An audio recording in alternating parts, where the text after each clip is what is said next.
Hawakan mong kamay.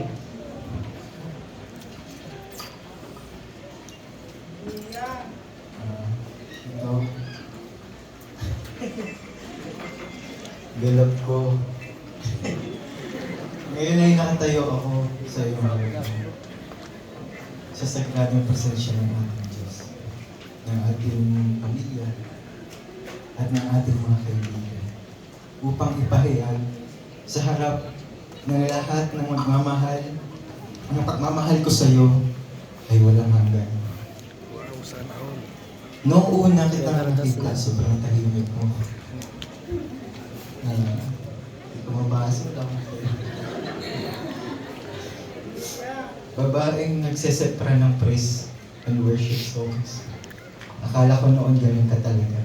Mahihin, reserved, at yung tipong mailap.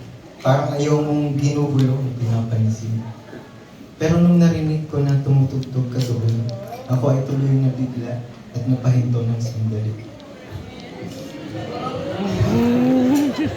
Baka naman nobela yun, Jay. Hindi lang dahil ang ganda ng pagkakagawa mo, o dahil ang sarap sa tenga pakinggan, kundi dahil ramdam na ramdam ko ang puso mo sa bawat tulog. At doon ako nagsimula. At doon lumakas ang loob ko para i-message ka hanggang maging getting to know tayo sa chat kasi mahihain ka. Patingin-tingin, pasulyap-sulyap lang ako noon sa'yo. Kasi ayaw mong malaman ng iba. Minsan nga ay may patago pa akong paglapit sa'yo para makapag-selfie tayo.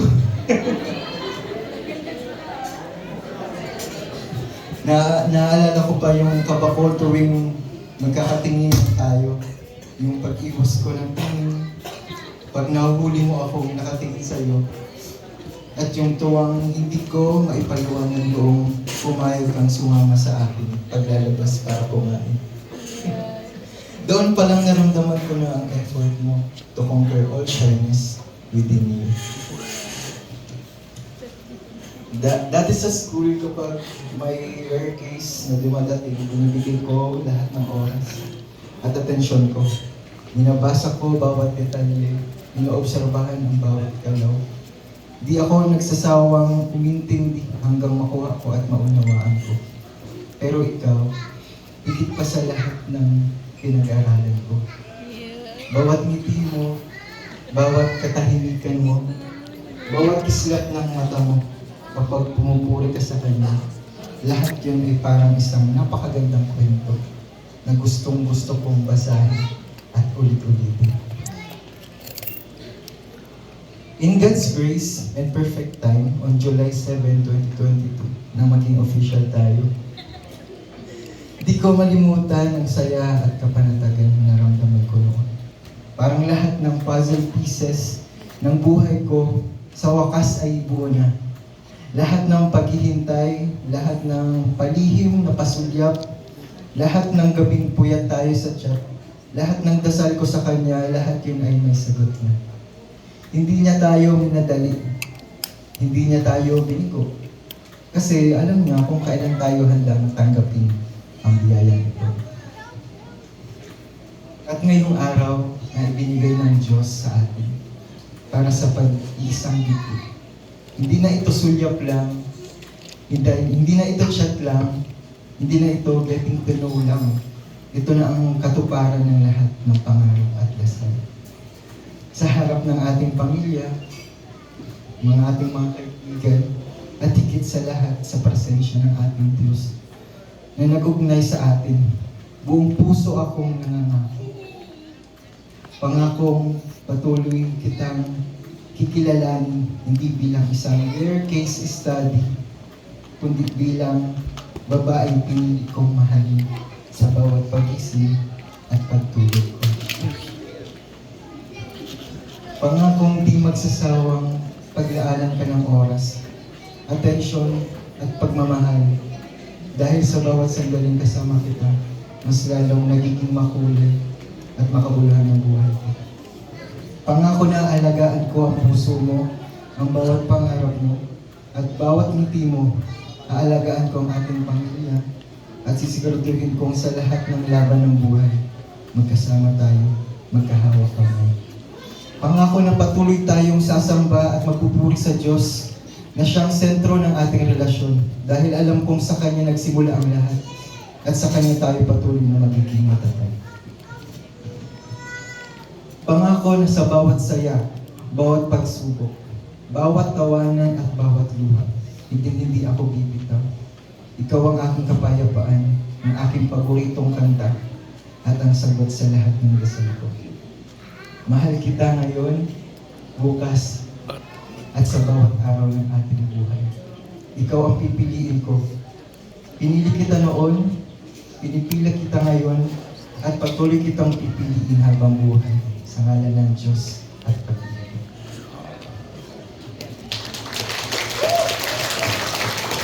Mainda pa mga ninang. Kinilig sila. Aba, akala ko mahaba na yung kay JJ. Mas mahaba pa rin kay Kakay. Sige Kay, simulan mo na at baka tayo abutin ng alas 6. Hindi, pinagkasya ko lang din ako mabuklat. Ka-play.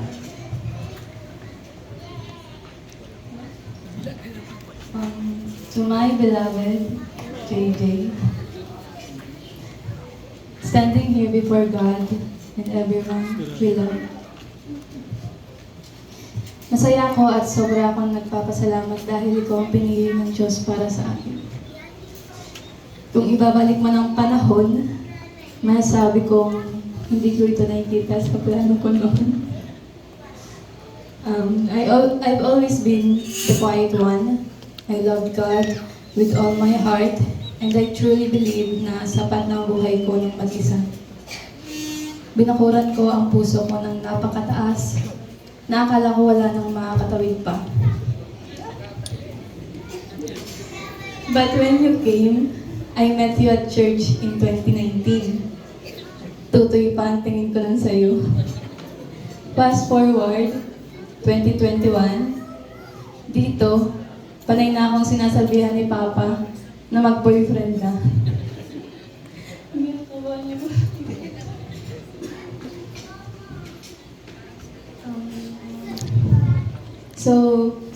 The same year,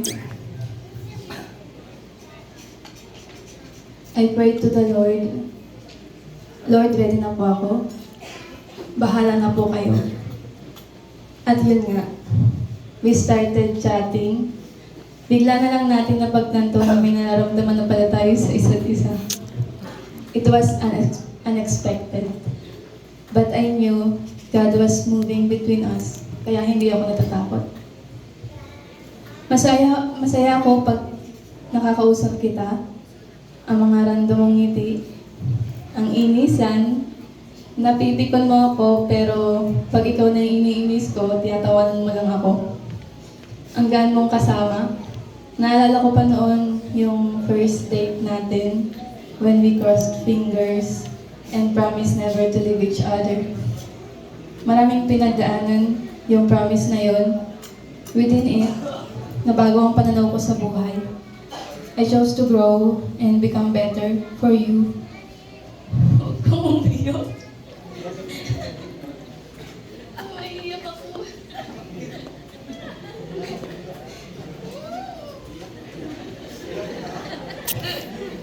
Iiyak mo na lang para matapos na.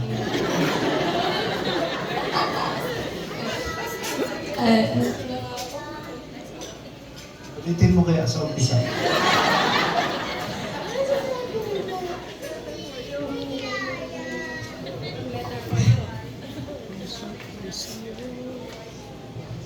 Dahil nga ikaw ang first boyfriend ko, ikaw ang nagturo sa akin. You taught me that love isn't just about feeling good. It's about standing together through everything. Masaya ako dahil tinutulungan mo akong may tama ang pagkakamali ko. Kahit na matigas ang ulo ko. You also cared for me at napaka-sweet mo pa. Naalala ko pa noon, binibigyan mo ako ng food na may love notes and flowers. I love the way you make me feel I'm important. Sa 4 na taon nating magkarelasyon, marami rin tayong pinagdaanan. We share laughter, strength, comfort, tears, worries, and challenges.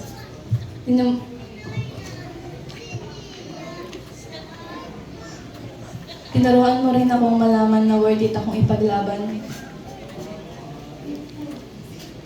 Kahit na may mga tampuhan, mas pinili mo akong puntahan sa amin para maayos lang.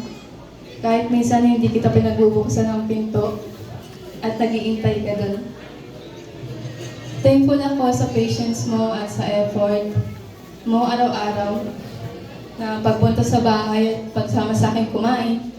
Kapag kinakailangan kita, nandyan ka, nagbibigay ng oras. At sa pagiging boses ko kapag minsan takot ako magsalita sa ibang tao. And ito naman ang pinapangako ko sa iyo. Shortcut lang. I promise to love you with everything I have. Mamahalin kita buong habang buhay. Ako yung asawa na mapagkakatiwalaan mo. Dadamayan kita sa magagandang araw at panahong may hirap. Para sa ating magiging pamilya, sa magiging anak at sa future nila. And when life brings storms, I will hold your hand and we will trust that God is in control. I promise to listen to you the way you listen to me. I promise to cherish. I promise to cherish every notes you write me, every flowers you bring me, every meal you make for me. Siyempre, ganun din ako. Paghahandaan kita, paglulutuin kita.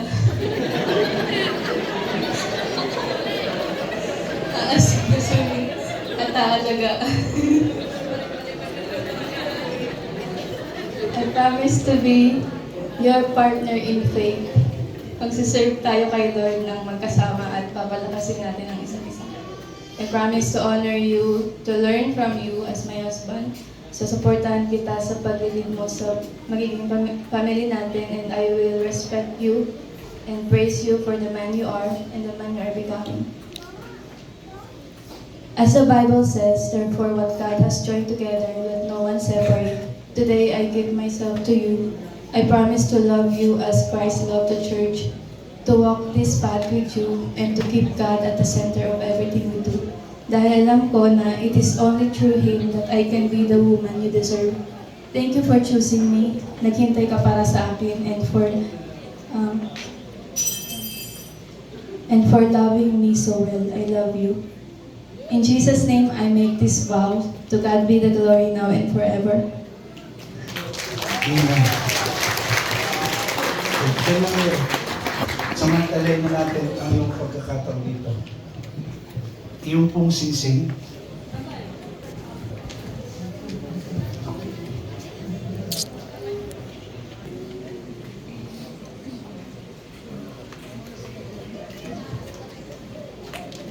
Pwede pa dyan mag-akit.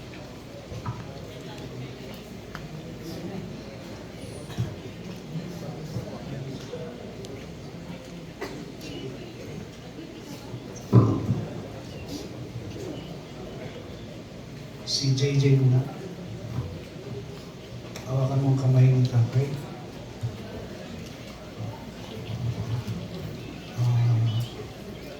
Ikaw na lang kayo magkakaroon ng microphone sa mga. Asan si Besma?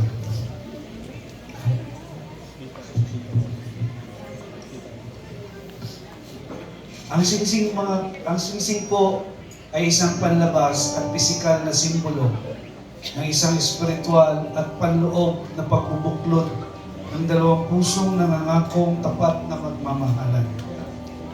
Ito ay gawa sa ginto, sumisimbolo ng kadalisayan na dapat magharing sa inyong pagsasama.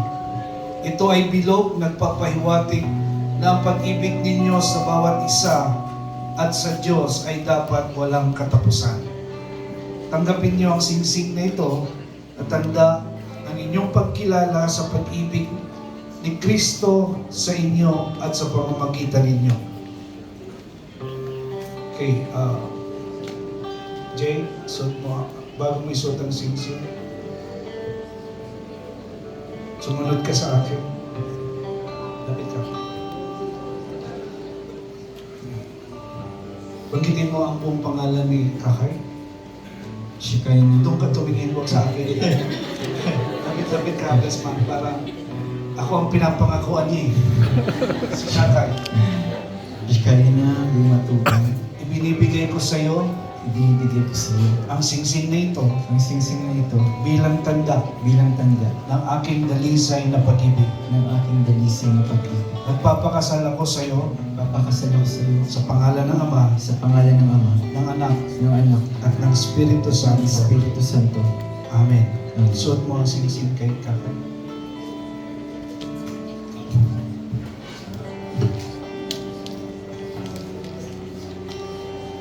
Ikaw naman si Kaya. Tingin ka rin kay ano?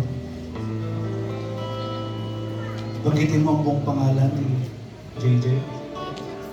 John Joseph Saporco, Ibinibigay ko sa iyo binibigay ko sa iyo ang singsing na ito ang singsing na ito bilang tanda bilang tanda ng aking dalisay na pag-ibig. ng aking dalisay na pag-ibig. Nagpapakasal ako sa iyo Nagpapakasal ako sa iyo sa pangalan ng Ama, sa pangalan ng Ama, ng Anak, ng Anak, at ng at Espiritu ng Santo. Espiritu Santo.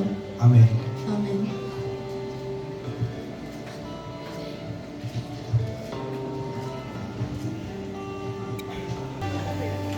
Ang belo ay isang sagisag ng pag-iisa o pagiging isa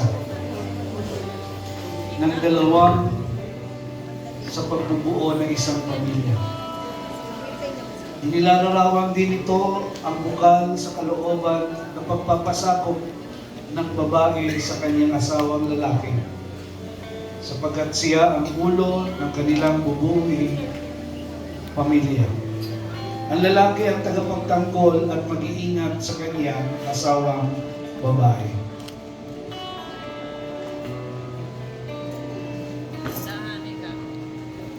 Sunod naman po ay ang kordon na sumasagisa sa isang relasyong walang patid tulad ng isang matibay na kordon na hindi napapatid. Ito ang simbolo ng iyong pangakong magmamahalan magpakailan pa man bilang mag-asawa.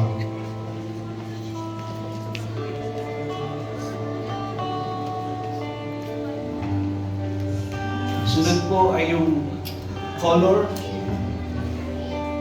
May nakita ko kanina may dala ng color.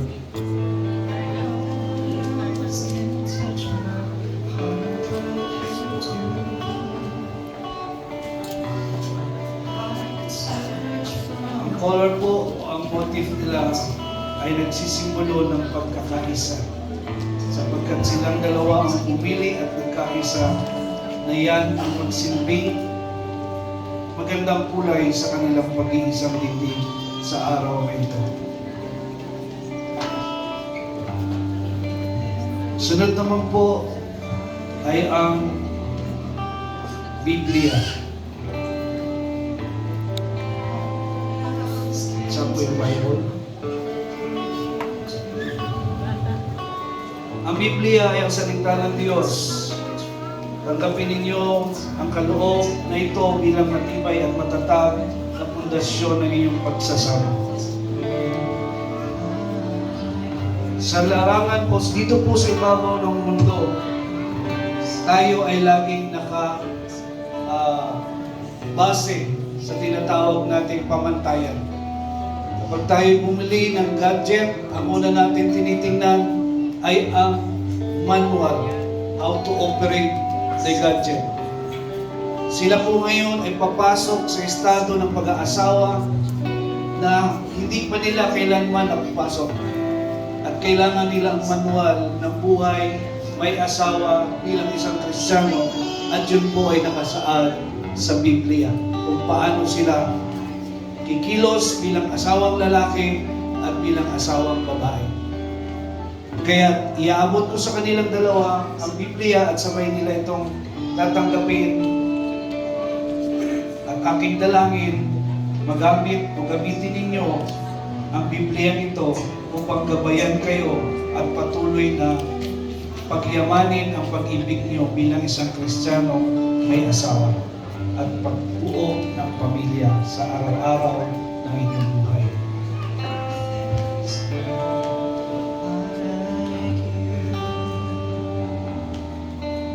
Ngayon naman po ay ang pagpapala, simbolo ng pagpapala o ang aras.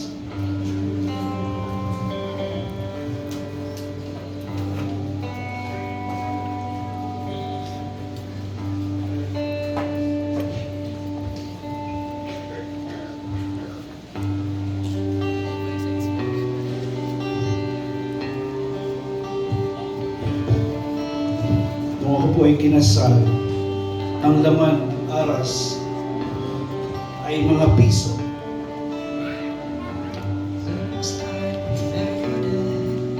Ngayon ay babayin ko na lang. Naapektuhan na.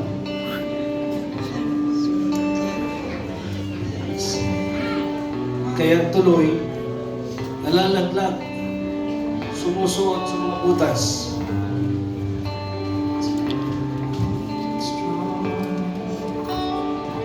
Ito po ay simbolo ng pagpapala ng Panginoon sa kanilang dalawa.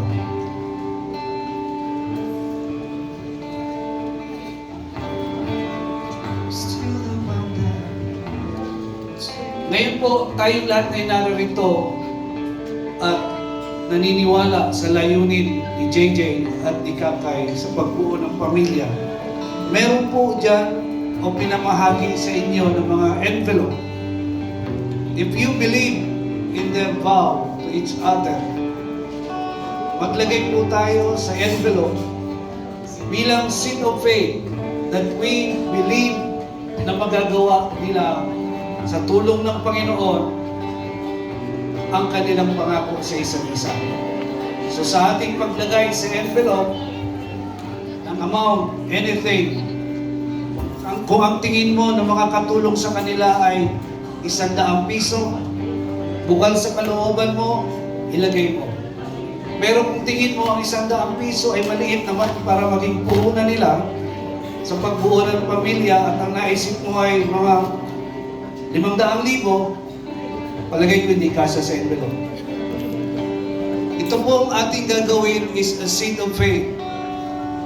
Kailangan nila dalawa ang ating tulong kahit nandito ngayon sa kasalan. Hindi lamang po sila ang kinakausap ng Diyos sa tagpo ng pagpapakasal.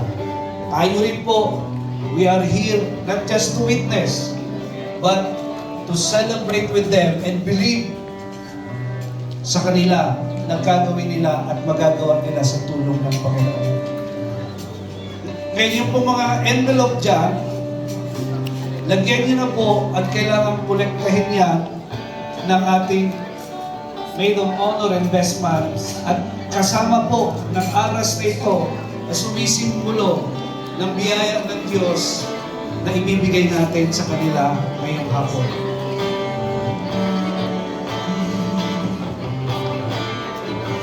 Sige po, best man, Maid of Honor, please collect the envelope. Simula sa araw na ito pagkatapos ng kanilang kasal, ang lahat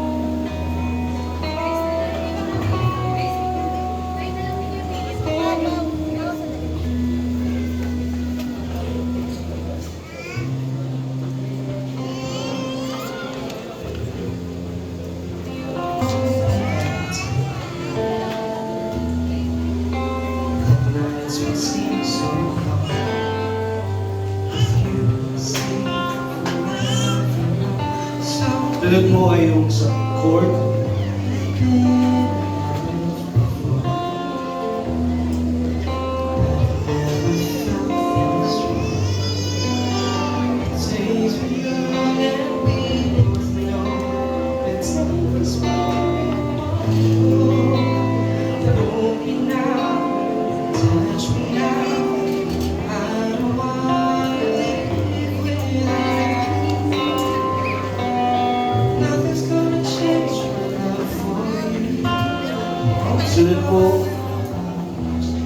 ay ang veil.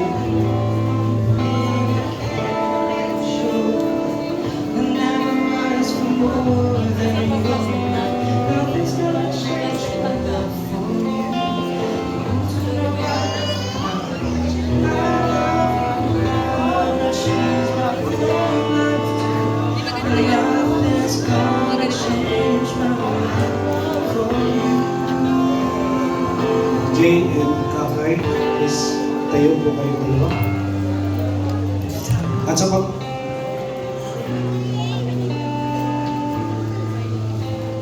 Bigay mo dito ang table lang. At sa tubusang pagpapatibay ng kanilang pag-iisang dibdib, sila po ay magpupuminyo.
At nung gabi, ang Panginoong Jesucristo ay pinagkalulo, lumampot siya ng tinapay, taas natin ng tinapay.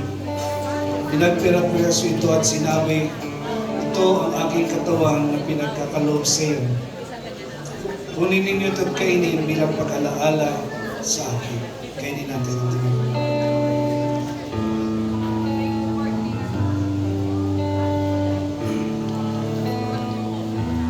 Gayon din naman matapos ang hapunan, kinuha niya ang saro, taas natin ang saro, at sinabi, ito ang saro ng aking dugo, ang saro ng bagong tipan. Pinagkakaloob sa inyo, kunin ninyo ito at inumin bilang pag-alaala sa akin. Inumin natin ang Diyos.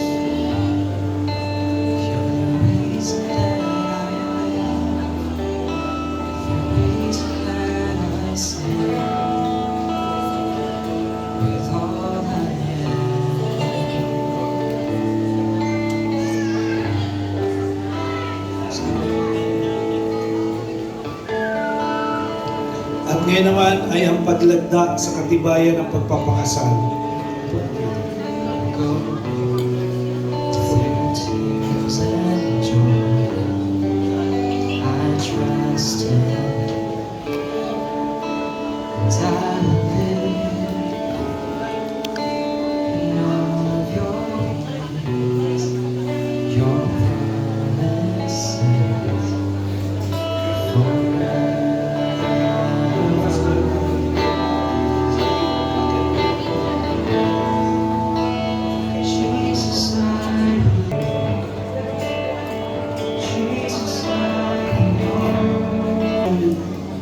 Certificate, dalawa doon at saka dalawa dito para sabay na po maglagda ang ninong at ninang.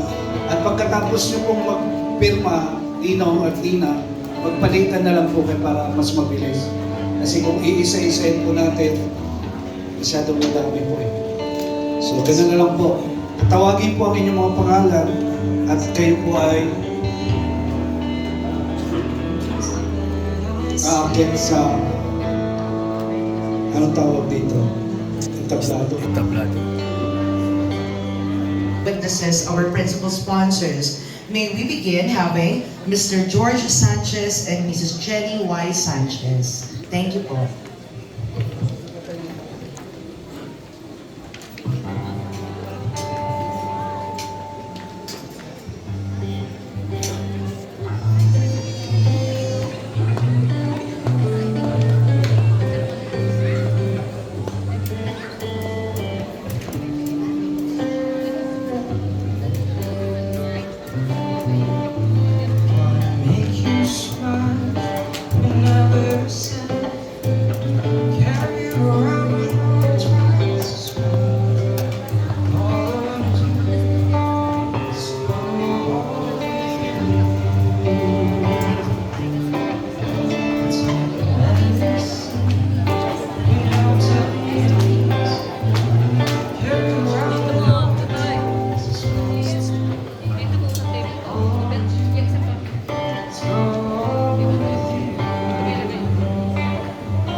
yung pong unang apat na ninong at ninang ay nasa harapan po ng certificate.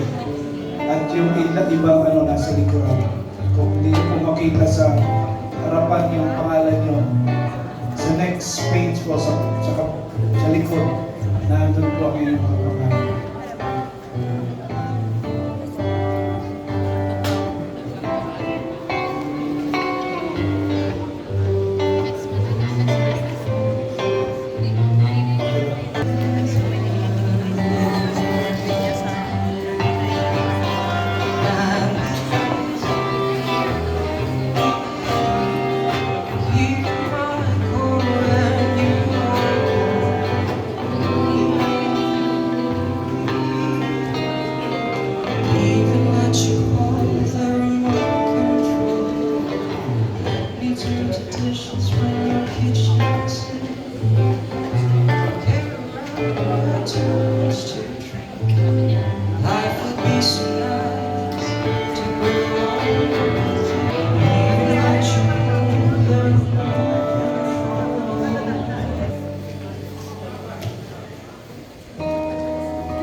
After the couple has signed the certificates, may we now have the Reverend Godofredo E. Pitesa Jr. and Ms. Marianne S. T.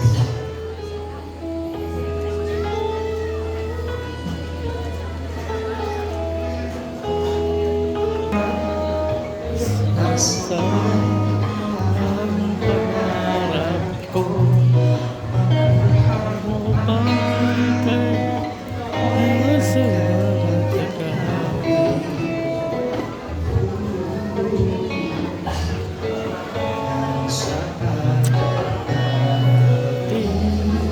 Kindly prepare for our next ones, Mr. J. N. Morello and Ms. Rowena A. Nishimura.